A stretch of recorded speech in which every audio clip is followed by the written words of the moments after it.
Hunger gnawed at Amelia Wright like an old wound that never quite healed. At 19, she had grown accustomed to the constant ache, but what weighed her down more than her own hunger was watching Michael, her 9-year-old brother, and Anna, just 6, curl up on the threadbare couch with empty stomachs. Their faces, too young to fully understand the hopelessness they lived in, haunted her. Amelia carried a burden far heavier than her years. She was both mother and father to them. There was no one else. No safety net, no help, only the relentless cycle of scraping by.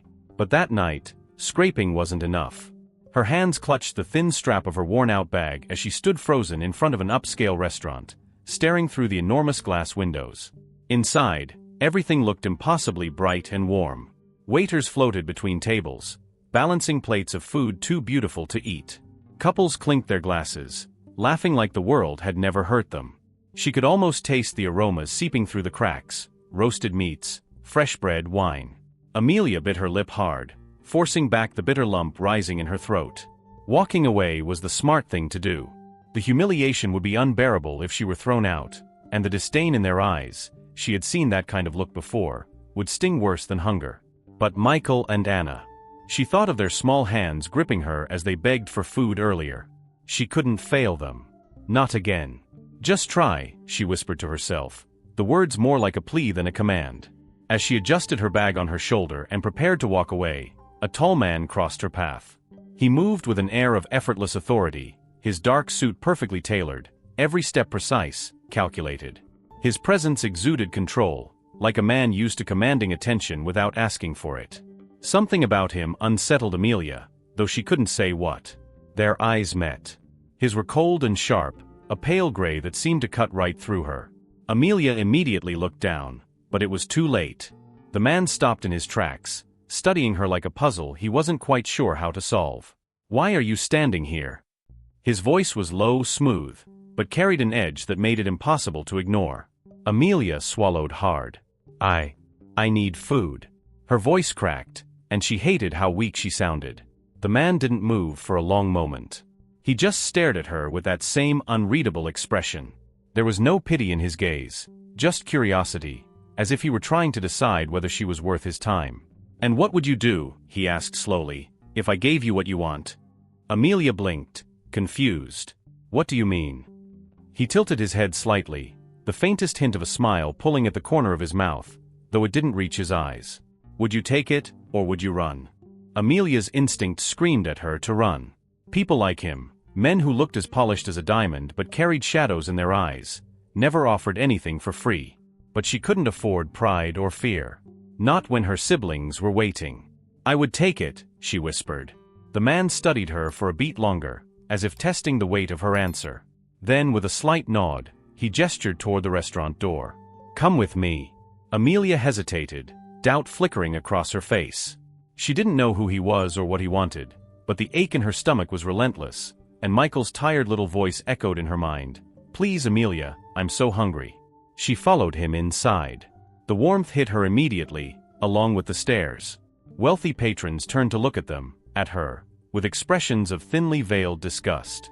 A girl in ragged clothes standing beside a man dressed like he owned the world was an insult to their carefully crafted bubbles of comfort. "Do you have a reservation, sir?" a hostess asked with a practiced smile, though her eyes flickered toward Amelia with poorly hidden disdain. "No," the man replied smoothly, "but I believe you'll find us a table." The hostess hesitated only for a second before nodding. "Of course, Mr. Blackwood." Blackwood. The name meant nothing to Amelia, but judging by the way the staff scrambled, it was clear that Ethan Blackwood was not a man people refused. They were seated at a table tucked in a quiet corner, away from prying eyes, though Amelia could still feel the stares. Her hands trembled slightly as she sat down, clutching her bag on her lap as if it were a shield. Ethan leaned back in his chair, relaxed, as though completely oblivious to the tension surrounding them. "Order whatever you want," he said, handing her the menu. Amelia glanced at the menu and felt a wave of panic. The dishes were written in French, the prices listed in amounts that made her heart sink. She didn't belong here. This was a mistake. I don't know what any of this is," she admitted quietly, her cheeks burning with shame. Ethan's expression didn't change. He motioned for the waiter. "Bring enough food for a family. Make it quick." The waiter hesitated, casting a glance at Amelia, then nodded and disappeared toward the kitchen. For a few moments, they sat in silence. Amelia kept her head down, the weight of her embarrassment suffocating. The silence was unbearable, and finally she blurted out, "Why are you doing this?" Ethan leaned forward slightly, resting his elbows on the table. His gray eyes locked onto hers with unsettling intensity. "Because I want to." "That's not an answer," she shot back, the words coming out sharper than she intended. A flicker of something, amusement perhaps, crossed his face. "Maybe not. But it's the only one I'm giving you." Amelia clenched her fists under the table. There was something maddening about the way he spoke, as if he held all the cards and knew she had no choice but to play along. "Look," she said, her voice softer now, "if you're expecting something from me, I can't." "I'm not expecting anything," Ethan interrupted. "Eat. That's all." Before she could respond, the waiter returned with plates, more food than Amelia had seen in weeks. Roasted chicken, pasta, warm bread, vegetables glistening with butter. The sight and smell of it all made her dizzy. Ethan gave a small nod toward the food. "Go ahead." Hesitant at first, Amelia picked up a fork and took a bite. The flavors exploded in her mouth, and before she knew it, she was eating ravenously. She didn't care about the stares anymore. All that mattered was the food in front of her. Ethan watched her quietly, not saying a word. There was something unsettling about the way he observed her, not with pity, but with curiosity, as if she were a puzzle he intended to solve.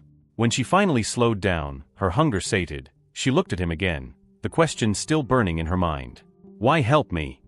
Ethan leaned back in his chair, his gaze unwavering. "Let's just say I have my reasons." Amelia frowned. "What reasons?" He smiled, a cold, enigmatic smile that sent a chill down her spine. "You'll find out soon enough." And with that, the conversation ended. Ethan signaled for the bill, paid without a second glance at the amount, and stood. "Come see me tomorrow," he said, slipping a business card across the table. Amelia stared at the card. Ethan Blackwood. Blackwood Industries. She had no idea what kind of world she was stepping into, but something told her this man could change everything, for better or worse. With one last look at her, Ethan turned and walked away, leaving Amelia sitting in the quiet hum of the restaurant, a strange knot of fear and hope tightening in her chest. The weight of his offer lingered long after he disappeared from sight. She glanced at the business card again, running her fingers over the embossed letters. Tomorrow would be the beginning of something new. And something dangerous. Amelia sat at the kitchen table the next morning, the business card Ethan Blackwood had given her resting between her fingers. She ran her thumb across the embossed letters, reading the name over and over, Blackwood Industries. It felt foreign, unreal, like she was holding the key to a world she didn't belong in. Michael and Anna were still asleep on the couch, their small bodies tangled under a thin blanket. The fridge was empty. Again. A knock at the door startled her. She froze for a moment, her heart racing. Few people ever knocked. She opened it cautiously, and standing there was a man in a black suit, polished and calm, holding a professional but guarded expression. "Miss Wright?" he asked, with a small nod of acknowledgement. "Mr. Blackwood sent me. I'm here to take you to him." Her pulse quickened. For a moment, she considered saying no, slamming the door in the man's face. But what would that solve? The gnawing hunger would still be there. And so would Ethan's offer, lingering in her mind like a shadow she couldn't shake. She glanced back at Michael and Anna, their innocent faces still lost in sleep. Then, with a deep breath, she grabbed her bag and stepped out the door, closing it quietly behind her. The car ride was silent. Amelia stared out the window as the city's gray streets blurred past. It felt surreal, being chauffeured like she was someone important. The man beside her didn't speak, but his presence was deliberate, as if he were waiting for her to say something, or bolt. When they arrived at the small cafe on the corner of a busy street, Ethan was already seated at a table in the back, a cup of coffee untouched in front of him. He didn't rise when she entered, but his sharp eyes tracked her every move. He gave a slight nod to the driver, dismissing him, and gestured for Amelia to sit. "Have you eaten?" he asked, his voice low but steady. Amelia shook her head. Without hesitation, Ethan flagged down a waiter. "Get her whatever she wants." "I'm fine," she muttered, embarrassed by the attention. Ethan's gaze didn't waver. "Order something." Reluctantly, Amelia ordered a small sandwich and a coffee. She felt exposed under his calm scrutiny, as if he were peeling back the layers she kept tightly wrapped around herself. When the waiter left, Ethan leaned back, folding his hands loosely on the table. "I'll get straight to it. I want you to work for me." Amelia blinked. "Why?" Ethan's lips curled into a ghost of a smile, but there was no warmth in it. "Because I need someone like you. Someone who understands what it means to fight to survive. You barely know me." "I know enough," Ethan replied smoothly. "You've survived things that would break most people. In my world, that's worth more than any degree or polished resume." Amelia narrowed her eyes, crossing her arms over her chest. "What exactly would I be doing for you?" "You'd work as my assistant, officially," Ethan said. "But in reality, you'd be closer to me than most people are. You'd see things others can't. You'll have access to information, meetings, decisions that matter. And I need you to be someone I can trust." Amelia raised an eyebrow, skeptical. "Why do you need me?" "I'm not stupid, Ethan. You must have dozens of people lined up, all of them better suited for this." Ethan leaned forward, resting his elbows on the table. His gray eyes bored into hers, intense and unyielding. "Because you owe no one anything. And because you're not afraid to survive. In the world I live in, that's an advantage." Amelia swallowed, her throat dry. There was something unnerving about the way he spoke, as if this was more than just a job offer. It sounded like an invitation into a dangerous game she didn't fully understand. She shifted in her seat. "And if I say no?" Ethan gave her a small, tight smile. "Then I'll wish you luck. But I think we both know you don't have the luxury of saying no." The bluntness of his words stung. Amelia felt a sharp flare of anger, but couldn't deny the truth in them. She didn't have the luxury of pride, not with Michael and Anna depending on her. "And what's the catch?" she asked, her voice edged with suspicion. "There's no catch," Ethan replied. "But there are risks." "Adrian Holloway," he paused, as if the name itself carried weight. "He's one of the most dangerous men I've ever dealt with. And if you're with me, you'll be on his radar too." The mention of Adrian sent a ripple of unease down Amelia's spine. "Who is he?" "A competitor," Ethan said simply, though the word didn't seem to do Adrian justice. "He plays dirty. Ruthless is putting it lightly. If he sees an opening, he'll use you against me." "And you're okay with that?" Amelia asked, her voice rising slightly. "Throwing me into the middle of whatever war you've got going on with this guy?" Ethan didn't flinch. "This isn't charity, Amelia. I told you that last night. You're not a victim here. If you take this offer, you're stepping into the fire with both feet. But you'll be compensated. You'll have resources, protection, everything you need to give your siblings the life they deserve."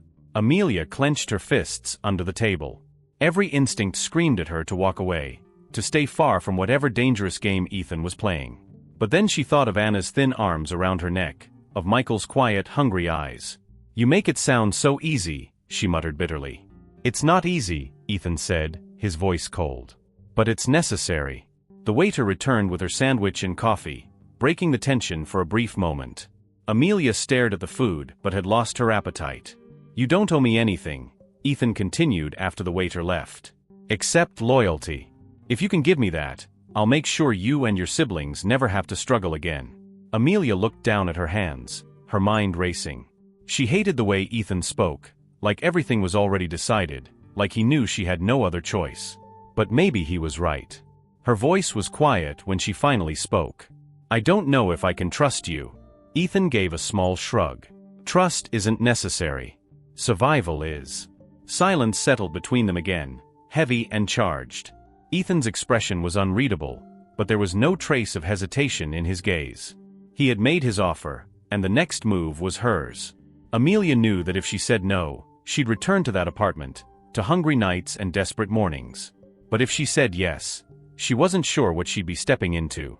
"I need time to think," she whispered, more to herself than to Ethan. "You have until tomorrow," he replied, standing up and sliding a sleek black card across the table. "Call me when you've made your decision." Amelia stared at the card, her heart pounding. Ethan gave her one last look, cool, detached, before turning and walking out of the cafe, leaving her alone with her thoughts. She picked up the card, her fingers trembling slightly.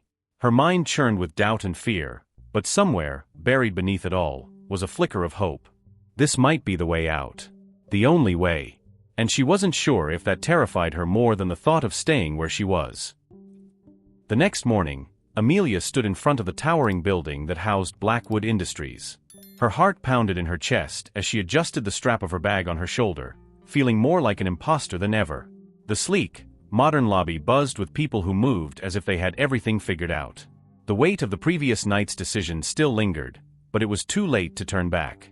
She had chosen this path. For Michael, for Anna, for survival.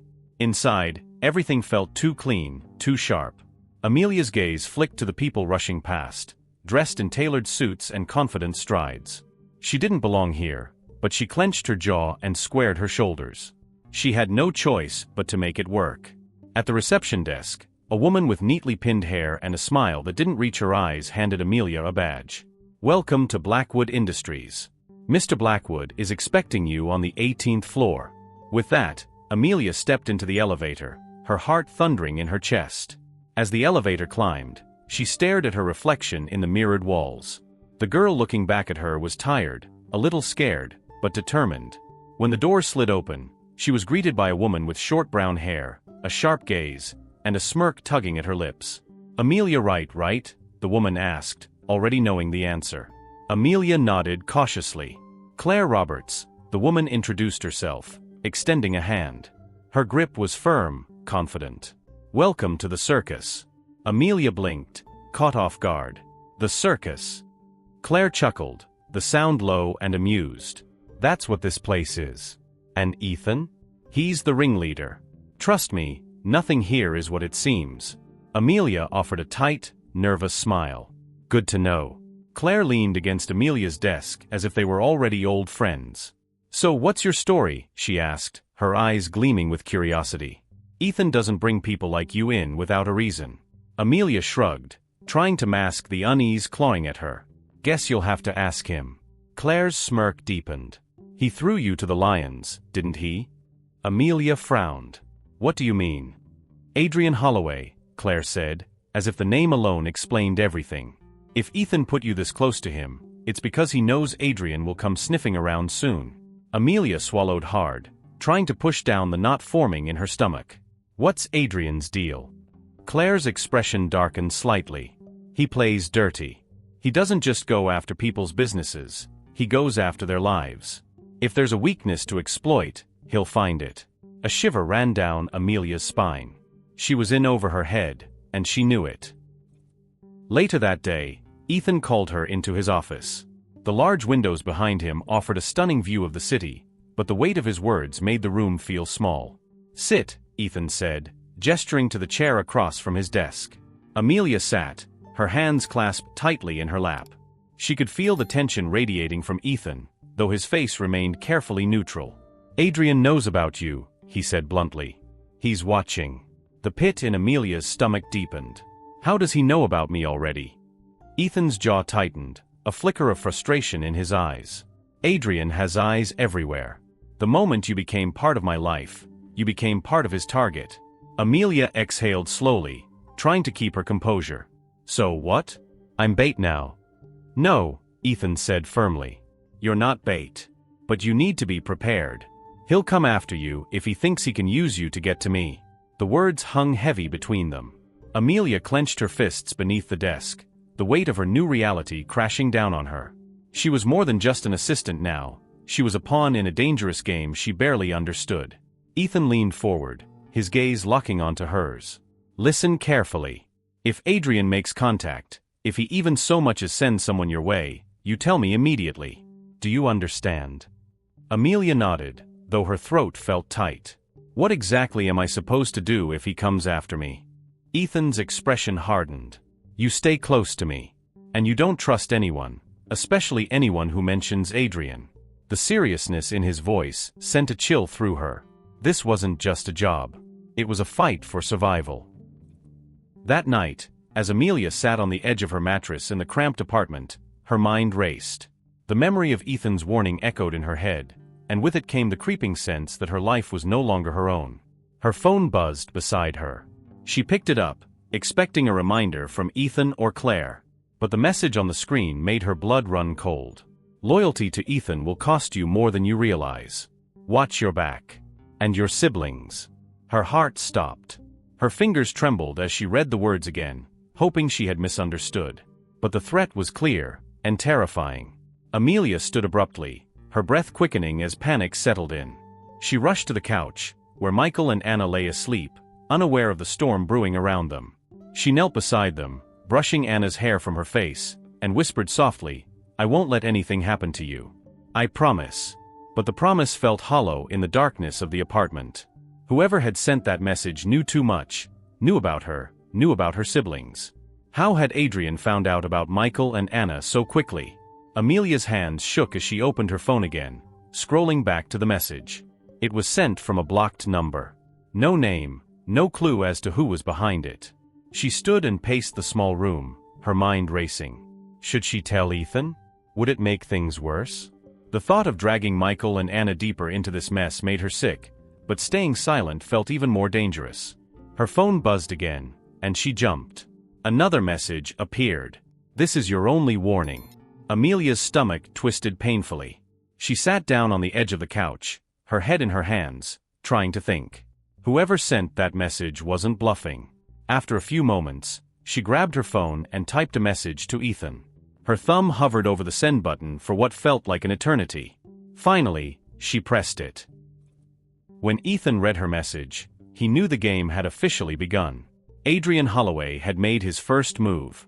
And things were about to get much, much worse. The days that followed were a whirlwind for Amelia. The work at Blackwood Industries was relentless. Ethan pushed her harder than she'd imagined. Long hours, meetings filled with tension and coded language she couldn't fully decipher, and tasks that seemed, at times, almost impossible. Yet, despite the exhaustion that clung to her, Amelia couldn't shake the sense that she was slowly being drawn into Ethan's orbit. She learned quickly. Claire helped where she could, throwing Amelia advice between sarcastic remarks and knowing smirks, but it was Ethan who occupied most of her time, and her thoughts. He was always calm, composed, and one step ahead of everyone. There was something magnetic about the way he carried himself, as if every decision he made was both calculated and inevitable. Still, questions gnawed at her. Why had he chosen her? What did he see in someone like her, a girl with no connections, no background, no power? And what was it about him that made her feel both drawn in and repelled, like she was standing on the edge of a cliff, waiting to fall? It was late one evening, and the office was unusually quiet. Most employees had already left, and the glow from the city skyline filtered through the windows, casting long shadows across Ethan's office. Amelia sat at her desk, going through a stack of reports, when Ethan's voice broke the silence. "Come in here for a moment." She stood, brushing her hair back nervously, and entered his office. Ethan sat behind his desk, fingers steepled under his chin. He didn't look up right away, as if lost in some deep calculation. "You've been doing well," he said finally, his eyes still focused on the papers spread before him. "Thanks," Amelia said, unsure where this conversation was headed. Ethan leaned back in his chair, studying her with that same intense gaze that always made her feel exposed. "But you have questions. I can see it on your face." Amelia hesitated. Part of her wanted to let it go, to keep her head down and survive. But another part, stronger now, refused to stay silent. "You don't trust anyone," she said bluntly. "Do you?" Ethan gave a small, tired smile, the kind that hinted at too many battles fought and too few victories won. "In my world, trust is a fatal flaw." Amelia crossed her arms, narrowing her eyes. "Then why did you hire me?" There was a pause. Ethan's gaze didn't waver, but something in his expression shifted, just slightly. He seemed to weigh his answer carefully, as if deciding how much of himself to reveal. "Maybe," he said slowly, "because I see in you the person I never had the courage to be." His words hit Amelia harder than she expected. She opened her mouth to respond, but nothing came out. She wasn't sure what she had expected him to say, but it certainly wasn't that. For a moment, the two of them sat in silence, the air between them heavy with unspoken meaning. Amelia studied his face, the hard lines etched by years of ambition, the shadow in his eyes that hinted at regrets buried deep. For the first time, she saw something in Ethan she hadn't noticed before: vulnerability. Not the obvious kind, but the quiet, hidden kind, like a wound long healed but still aching. "You make it sound like you're some kind of villain," Amelia said softly. Ethan's smile didn't reach his eyes. "Everyone's a villain to someone." She tilted her head, watching him carefully. And to Adrian? Ethan exhaled through his nose, a flicker of frustration crossing his face. To Adrian, I'm more than just a villain. I'm his unfinished business. The cryptic response only deepened Amelia's confusion. What did you do to him? Ethan's eyes darkened, and for a moment, Amelia thought he wouldn't answer. But then he leaned forward, resting his forearms on the desk, and his voice dropped to something almost like a confession. It's not about what I did, he said quietly. It's about what I didn't do. Amelia waited for him to elaborate, but he didn't. His words hung in the air, heavy with implication. She could sense the weight of something unspoken, something personal, painful, and dangerous. As the days passed, Amelia couldn't shake the feeling that Ethan was hiding more than just business secrets. There were moments, brief, fleeting moments, when his carefully crafted mask slipped. She caught glimpses of something underneath: guilt, regret, fear. But just as quickly as it appeared, it would vanish, and Ethan would be back to his calm, controlled self. One afternoon, as they worked together in his office, she decided to press him again. You said trust is a weakness, she began, not looking up from the documents in front of her. But you trust me, don't you? Ethan didn't respond right away. When she glanced up, she saw him watching her with that same unreadable expression. I trust that you'll do what you need to survive, he said finally. That's not the same thing, Amelia said, her voice barely above a whisper. No, Ethan agreed. It's not. They lapsed into silence again, but the tension between them was palpable. Amelia felt as if they were standing on the edge of something dangerous, something that neither of them fully understood. One night, long after most of the staff had gone home, Amelia lingered in the office, pretending to go over notes while Ethan finished a call. She wanted to ask him, really ask him, why he had brought her into his world. What was it about her that he needed? When the call ended, Ethan leaned back in his chair and rubbed his temples. He looked tired, more tired than Amelia had ever seen him. Why do you do this? She asked, surprising even herself with the question. Ethan gave her a sharp look, as if the answer should be obvious. Because I have to. No, Amelia pressed. You don't. You could walk away, start over. Why don't you? Ethan's expression hardened. Because people like Adrian don't let you walk away. Amelia frowned, frustration bubbling to the surface. So what? You drag people like me into your mess and hope we don't get burned. Ethan's jaw tightened, but he didn't deny it. If you want out, say the word. I won't stop you. The offer was simple, but Amelia knew it wasn't real. She was already in too deep, and so were Michael and Anna. Walking away wasn't an option. You know I can't, she said quietly. Ethan gave a slow, deliberate nod. And that's why you're still here. Late that night, long after Amelia had returned to her apartment, she lay awake in the dark, replaying their conversations over and over in her mind. There was something about Ethan, something broken, something dangerous, that both scared and intrigued her. She didn't know what he was hiding, but she was certain of one thing: whatever it was going to change everything. The tension between Ethan and Adrian simmered beneath the surface, ready to explode at any moment. Meetings that should have been routine felt like battlegrounds where words were weapons, and Amelia knew she was standing in the crossfire. Every glance, every exchange between the two men was laced with subtle hostility, as if they were playing a dangerous game that only they knew the rules to. She had seen Adrian before, brief glimpses from afar, but this was the first time she would be in the same room with him. And when her phone buzzed with an unexpected summons to a high-level meeting, she felt her stomach twist with unease. She wasn't prepared for whatever was coming, and she had the sinking suspicion that Ethan knew that too. The conference room was a battlefield in itself, sleek, cold, with a long glass table stretching between two opposing sides. Ethan sat at one end, exuding his usual composed authority, but there was a tightness to his jaw Amelia hadn't seen before. Claire shot her a quick, subtle glance as she entered, as if to say, "Brace yourself." On the opposite side of the table sat Adrian Holloway. He looked every bit the predator, his tailored suit flawless, his expression cool and calculating. His eyes flickered toward Amelia, and in that brief moment, she felt the weight of his scrutiny. He smiled, slow and deliberate, like a man who knew more than he should. "So," Adrian said, leaning back in his chair with a smug grin, "this must be the infamous Amelia Wright." Amelia stiffened, but she kept her face neutral, unwilling to give him the satisfaction of seeing her discomfort. Amelia isn't part of this, Ethan said, his voice cold and clipped. Let's get to the point. Adrian's grin widened, as if Ethan's irritation only fueled his enjoyment. Always so direct, Blackwood. No pleasantries, no small talk. It's like you don't even know how to be civil. Ethan's expression remained unchanged, but his fingers tapped once against the table, a subtle warning that Amelia had learned to recognize. Adrian turned his attention back to Amelia, ignoring Ethan's silent threat. I have to admit, I'm curious, Adrian said smoothly. It must be difficult, working for a man like him. Never knowing the full story, never knowing what he's hiding. Amelia didn't flinch. I do my job. That's all that matters. Adrian chuckled, a low, mocking sound. Oh, but it does matter.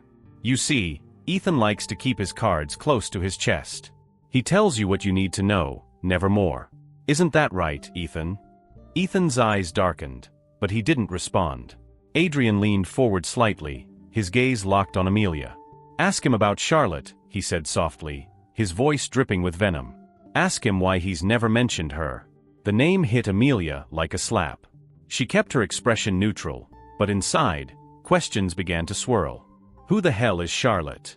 She glanced at Ethan, hoping for some clue, but his face was unreadable, carved from stone. Adrian smirked, satisfied with the tension he had stirred.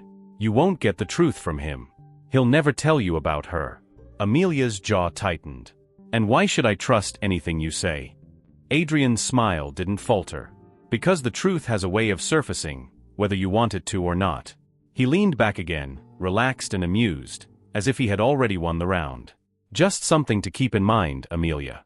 The rest of the meeting was a blur. Words were exchanged, sharp, calculated words that danced around threats and promises, but Amelia barely heard them. The name Charlotte echoed in her mind, louder than anything else in the room. After the meeting, Amelia followed Ethan back to his office, her pulse pounding in her ears. She didn't say a word as he shut the door behind them, but the silence between them was suffocating. She stood there, arms crossed, her thoughts racing. Finally, she couldn't take it anymore. Who is Charlotte? Ethan's shoulders tensed ever so slightly, but he didn't turn to face her. Instead, he stared out the window, as if the answer could be found somewhere in the distant city skyline. That's not your concern, he said, his voice low and guarded. Amelia felt a flash of anger. Not my concern? Adrian threw her name at me like it was supposed to mean something, and now you're telling me it's none of my business. Ethan exhaled slowly, but the tension in his body remained. He's trying to get in your head. Don't let him. Is he? Amelia pressed, stepping closer. Or is he telling me something you don't want me to know? Ethan turned to face her then, his gray eyes sharp and cold. Leave it alone, Amelia. The warning in his voice was unmistakable, but it only fueled her frustration. Why won't you tell me the truth? Who was she to you? Ethan's expression flickered, just for a second, but it was enough. There was pain there, buried deep, and it told Amelia everything she needed to know. Charlotte wasn't just a name. She was a wound. I'm not asking for much, Ethan, she said, her voice quieter now, but no less determined. I just want to understand what I'm walking into. For a moment, Ethan seemed to wrestle with himself, torn between keeping his secrets and offering her the truth. But then, just as quickly as it had appeared, the crack in his armor sealed shut. It's not your problem, he said flatly. And it's not something I owe you an explanation for. Amelia's heart sank. She had thought, maybe, that Ethan would let her in, just a little. But instead, he had slammed the door in her face. Fine, she said, taking a step back. If you don't want to tell me, I'll find out on my own. Ethan's eyes darkened, his voice low and dangerous. Don't. The single word was both a warning and a plea. Amelia held his gaze for a long moment, searching for some sign that he was willing to meet her halfway. But there was nothing, just the same cold, impenetrable mask he always wore. She turned on her heel and left the office, her heart heavy with frustration and unanswered questions. That night, Amelia lay awake in her bed, staring at the ceiling. Charlotte's name echoed in her mind, taunting her with the promise of answers she wasn't sure she wanted to hear. Who was she? Why won't Ethan talk about her? And most importantly, what does Adrian know that I don't? Amelia knew one thing for certain: she was in deeper than she had ever imagined. And the more she learned, the more dangerous the game became. Amelia sat at her desk, her mind a storm of conflicting emotions. The tension between Ethan and Adrian had reached unbearable levels, and with each passing day, the line between truth and manipulation blurred. Adrian's words haunted her. Ask him about Charlotte. She wanted to dismiss them, but the nagging feeling that Ethan was hiding something refused to let her rest. She stared at the phone on her desk, debating whether to call Ethan. Every instinct told her to trust him. He had given her a lifeline when no one else would, but that trust now felt like a trap. And Adrian. Adrian knew something, and whatever it was, it felt like a ticking time bomb. Claire's voice echoed in her mind, sharp and practical. Nobody's innocent in this game, Amelia. The real question is, who do you trust enough to survive? Later that afternoon, Claire pulled Amelia aside, her usual sarcastic grin absent. There was an edge to her, a seriousness Amelia hadn't seen before. "Hey, you good?" Claire asked, leaning against the wall with her arms crossed. Amelia shook her head, feeling the weight of everything pressing down on her. "I don't know who to believe anymore." Claire gave her a look that was both sympathetic and cynical. "Welcome to the show, kid. It's not about believing. It's about figuring out who's less likely to stab you in the back." Amelia let out a shaky breath. "That's not exactly reassuring." Claire shrugged. "It's not supposed to be." She paused, her gaze softening just a little. "Look, I know you want to believe Ethan's the good guy in all this. But good guys don't get to the top. He's got skeletons, Amelia. Hell, we all do. You just need to figure out if you're okay with that." Amelia's chest tightened. She wanted to trust Ethan, needed to, but Claire's words hit too close to the truth. Before she could respond, Claire leaned in slightly and lowered her voice. "Just keep your guard up, okay? Adrian's not done with you. And Ethan won't tell you everything, no matter how close you get." That night, Amelia returned to the apartment exhausted, her thoughts spinning. She dropped her bag by the door and scanned the room, her eyes immediately landing on the empty couch. A flicker of panic shot through her. "Michael? Anna," she called out, her voice sharp. There was no answer. The silence in the small apartment felt suffocating. She moved through the rooms in quick, frantic steps, checking the bathroom, the bedroom, anywhere they might be hiding. But the apartment was empty. Her heart pounded in her chest, fear clawing at her insides. Where are they? She grabbed her phone and dialed Michael's number, her hands shaking. It rang once, twice, no answer. She tried Anna's phone next, but it went straight to voicemail. Amelia's breath came faster as dread wrapped itself around her like a vice. They wouldn't just leave. They would never leave without telling her. Something was wrong, terribly, horribly wrong. The phone buzzed in her hand, and she nearly dropped it. A message appeared on the screen. "You should have listened. Now it's too late." Her stomach dropped. It was from an unknown number, but she didn't need to guess who was behind it. Adrian. Her hands trembled as she stared at the message. Her mind raced, piecing together possibilities, but none of them gave her any comfort. She tried calling Ethan, but the call went straight to voicemail. She tried again, more desperate this time, but there was no answer. Her heart raced as she paced the room, trying to think. What do I do? Her brothers were missing, and the one person who might be able to help wasn't picking up. Her phone buzzed again, and this time, it was a photo. She gasped, her blood running cold. The photo was of Anna and Michael, blindfolded, their small hands tied with rope. They were sitting on the floor of a dark room, huddled together. Another message followed. "Make the right choice, or you'll never see them again." Amelia's knees buckled, and she sank to the floor, the phone clutched tightly in her hand. Tears stung her eyes, but she forced them back. There was no time for fear. She needed a plan. And fast. Amelia tried calling Ethan one more time. When he didn't answer, she left a voicemail, her voice shaky but determined. "Ethan, they have Michael and Anna. Adrian's behind this, I know it. Call me back the second you get this." She hung up and sat on the floor, her mind racing. If Adrian had taken her siblings, it meant he was using them as leverage. He wanted something, and he wanted it badly. But what? Her phone buzzed again. "You know how to end this. Meet me alone." She clenched her jaw, anger bubbling beneath the fear. This was a trap, she knew that much. But she didn't have a choice. Michael and Anna's lives were on the line, and there was no way she would let anything happen to them. Her phone buzzed one last time. "You have 1 hour." Amelia didn't waste time. She grabbed her bag, her heart pounding in her chest as she bolted out the door. Her mind raced with possibilities. How she could get her siblings back, how she could outmaneuver Adrian. But deep down, she knew this wouldn't be easy. Adrian was always 10 steps ahead, and if she wasn't careful, she'd end up exactly where he wanted her. She had just reached the bottom of the stairwell when her phone rang. It was Ethan. "Amelia," he said, his voice sharp with urgency. "What's going on?" "Adrian has them," she blurted out, her voice cracking. "Michael and Anna. He sent me pictures. He's going to hurt them if I don't meet him." There was a pause on the other end, and Amelia could hear Ethan's controlled breathing as he processed what she had said. "Listen to me," Ethan said, his voice low and steady. "You can't go alone. That's exactly what he wants." "I don't have a choice," Amelia whispered, gripping the phone tighter. "He said if I don't meet him, I'll never see them again." "Amelia, stop." Ethan's voice was sharp, but she cut him off. "I'm not waiting, Ethan. I can't risk their lives." There was a long silence on the other end, and then Ethan's voice softened, just slightly. "I know. But if you walk into this without a plan, you'll all end up in his hands." Amelia's throat tightened. "Then what do I do?" "Give me the location," Ethan said, his tone calm and deliberate. "I'll be there before you. Just stall him long enough for me to make a move." Amelia hesitated. "What if you don't make it in time?" "I will," Ethan promised. "Trust me." And for the first time in a long time, Amelia wanted to believe him.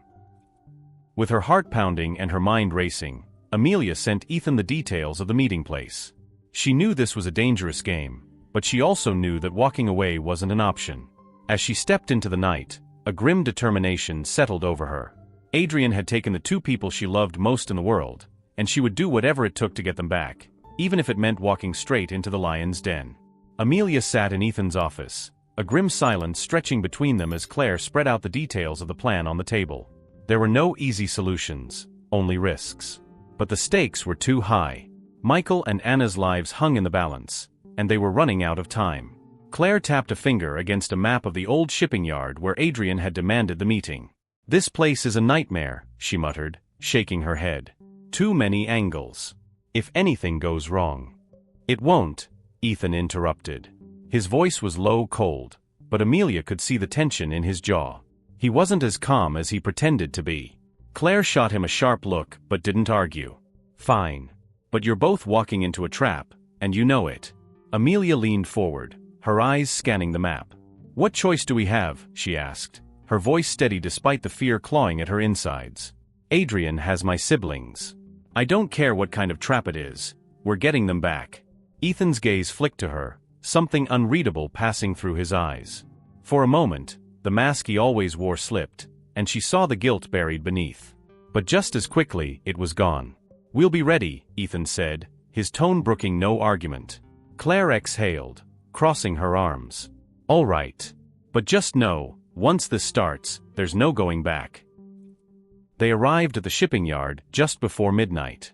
Rusted containers were stacked high, casting long shadows across the deserted space. The air was heavy with tension, and every step felt like walking a tightrope over a pit of knives. Ethan walked ahead, his posture rigid, every movement calculated. Amelia followed closely, her heart pounding in her chest.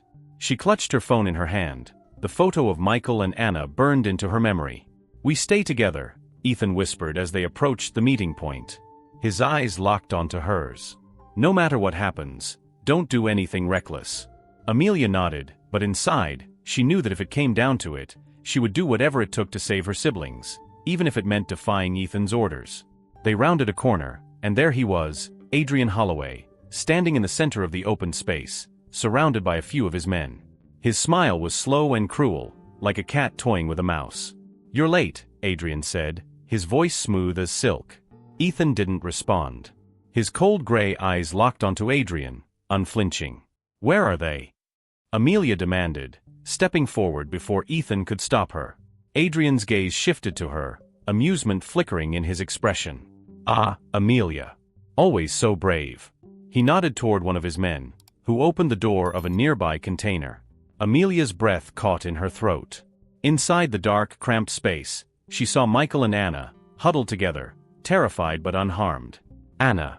Michael. Amelia cried, starting to move toward them. Not so fast, Adrian said, raising a hand. His men stepped in front of the container, blocking her path. Amelia's fists clenched, rage boiling inside her. You have what you want. Let them go. Adrian smiled again, but there was no warmth in it. Oh, Amelia. This isn't just about what I want. Ethan stepped forward, his voice like ice. What do you want, Adrian? Just say it. Adrian's smile widened, and for the first time, there was real malice in his eyes. I want you to suffer, Ethan. The way I did. Amelia's heart sank as she sensed what was coming. Adrian's eyes gleamed with triumph as he spoke. Tell her, Ethan, he said softly. Tell her what you did to my family. Ethan's jaw tightened, but he didn't look away. Amelia stared at him, waiting, dreading the answer. What is he talking about? She whispered. What did you do? For a moment, Ethan said nothing. The silence was suffocating, pressing down on Amelia like a weight she couldn't lift. Finally, Ethan spoke, his voice low and flat. Years ago, I ruined Adrian's family business. It wasn't personal. Just business. Adrian let out a bitter laugh. Not personal, he sneered. You bankrupted my father, destroyed everything we built, and drove my mother to. He stopped, his voice breaking for the briefest moment. You didn't just destroy a business, Ethan. You destroyed lives. Amelia felt the ground shift beneath her feet. She looked at Ethan, searching for something, remorse, regret, anything, but his expression was cold, unreadable. Is it true? She asked, her voice barely above a whisper. Ethan met her gaze, and for the first time, she saw the truth in his eyes. Yes, he said quietly.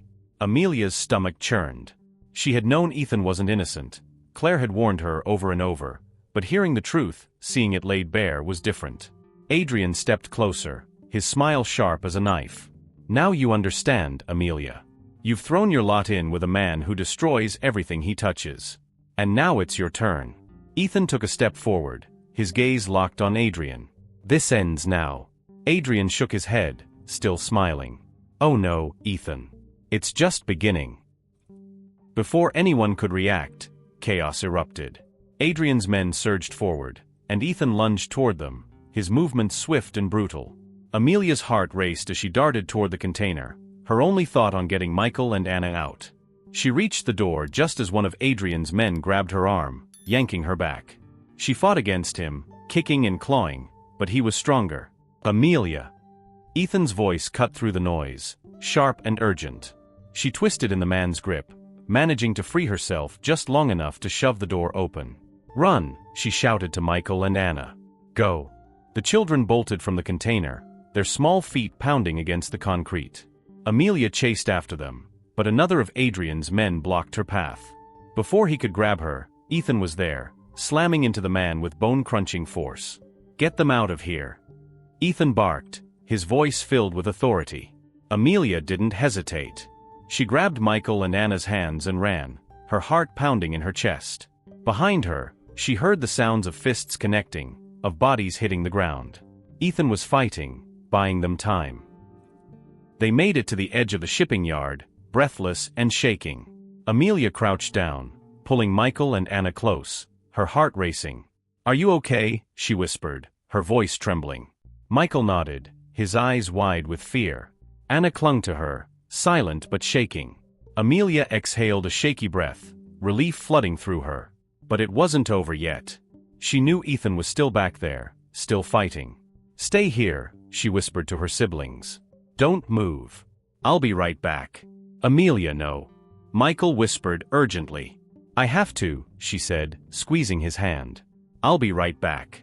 I promise. With one last look at her siblings, Amelia stood and ran back toward the chaos. The shipping yard was a war zone. Ethan was still fighting, his movements precise and brutal. Adrian stood off to the side, watching with a satisfied smirk. Amelia's blood boiled. She didn't think, she just acted. She grabbed a metal pipe from the ground and swung it at the nearest of Adrian's men, taking him by surprise. He went down with a grunt, and for a moment, the tide of the fight shifted. Ethan caught her eye, a flicker of surprise flashing across his face. "Nice timing," he muttered, wiping blood from his lip. Amelia gave him a tight nod, her grip on the pipe steady. Together, they faced Adrian and the remaining men, the tension crackling in the air like a live wire. The end was coming. One way or another, this would be over soon. The plan had worked. Michael and Anna were safe, their terrified faces buried against Amelia's shoulders as she held them tight.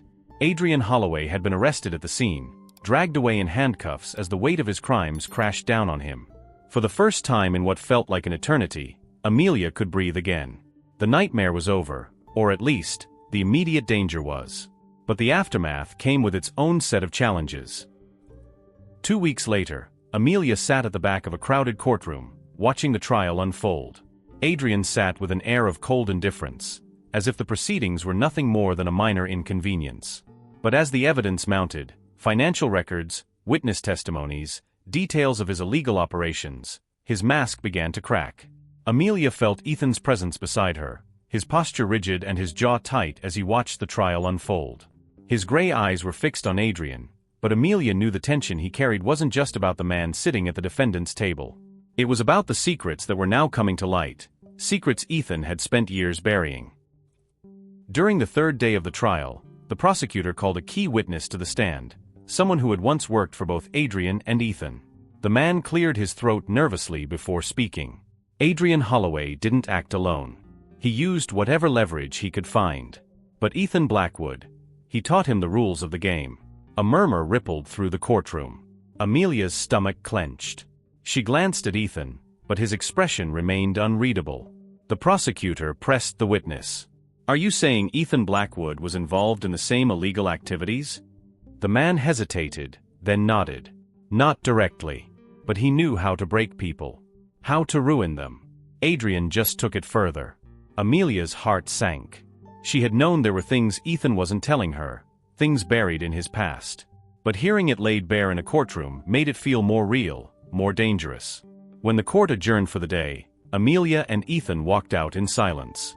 The tension between them was heavy, and Amelia could feel the unspoken questions pressing down on her. That night, they sat together in Ethan's penthouse, the city lights flickering outside the window. Amelia leaned forward, her elbows resting on her knees. "You destroyed his family," she said quietly, breaking the silence between them. Ethan didn't deny it. He sat across from her, his hands folded, his gaze distant. "Yes," he admitted. "I did." Amelia swallowed hard. "Why?" Ethan exhaled slowly, the weight of his past pressing down on him. "It wasn't personal. Back then, I didn't care who I hurt as long as I won. Adrian's family was just collateral damage." The words stung, but Amelia knew there was more beneath them. She had seen glimpses of the man Ethan used to be, ruthless, cold, driven by power. But she had also seen something else in him, something that hadn't fully disappeared. "You regret it," she said, her voice soft but certain. Ethan met her gaze, and for the first time, the mask he always wore slipped. There was guilt in his eyes, guilt and something else. "Yes," he whispered. "Every day."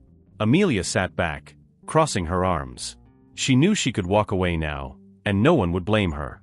Ethan had done terrible things, things that couldn't be undone. But she also knew that he had changed, even if he didn't fully realize it yet. "You did awful things, Ethan," she said, her voice steady. "But I think you can still change. If you want to." Ethan stared at her, something flickering in his gray eyes, something that looked a lot like hope. "Why are you still here?" he asked quietly. "After everything you've heard, everything you know, why stay?" Amelia gave him a small, tired smile. "Because I believe in second chances. And maybe you need someone to believe in you." For a long moment, Ethan said nothing. Then slowly he nodded, as if accepting her words for the first time. The months that followed were a blur of rebuilding, not just their lives, but themselves. Ethan stepped away from the ruthless strategies that had once defined him, and Amelia found herself growing into someone she never thought she could be. They were no longer just boss and assistant. They were equals, partners in every sense of the word. Ethan leaned on Amelia's strength more than he ever admitted, and she found herself trusting him in ways she hadn't thought possible. They were two broken people, trying to put the pieces back together, and somehow it worked. One evening, as they sat on the rooftop of Ethan's building, watching the city lights below, he turned to her with a rare, unguarded smile. "I wouldn't have made it through this without you," he admitted quietly. Amelia glanced at him, a soft warmth spreading through her chest. "Yeah, well, I think we both needed saving." Ethan chuckled softly, but there was no bitterness in it, just gratitude. And for the first time in a long time, Amelia felt like she had found exactly where she belonged. In the end, Adrian Holloway was sentenced to prison, his empire dismantled piece by piece. The courtroom drama faded into memory, but the lessons Amelia had learned stayed with her. She had started this journey as someone desperate and broken, but she had emerged from it strong, capable, and unafraid of the future. And Ethan? He had found something he never thought he would: redemption, not in the form of forgiveness from the world, but in the quiet belief of someone who had chosen to stand by him, despite everything. "I guess this is what redemption looks like," Ethan said one day, his voice light with humor but tinged with something deeper. Amelia smiled, her heart full for the first time in years. Maybe it's just the beginning. And together, they faced the future, not as enemies, not as strangers, but as partners. If you've made it this far, then subscribe to the channel and leave a comment.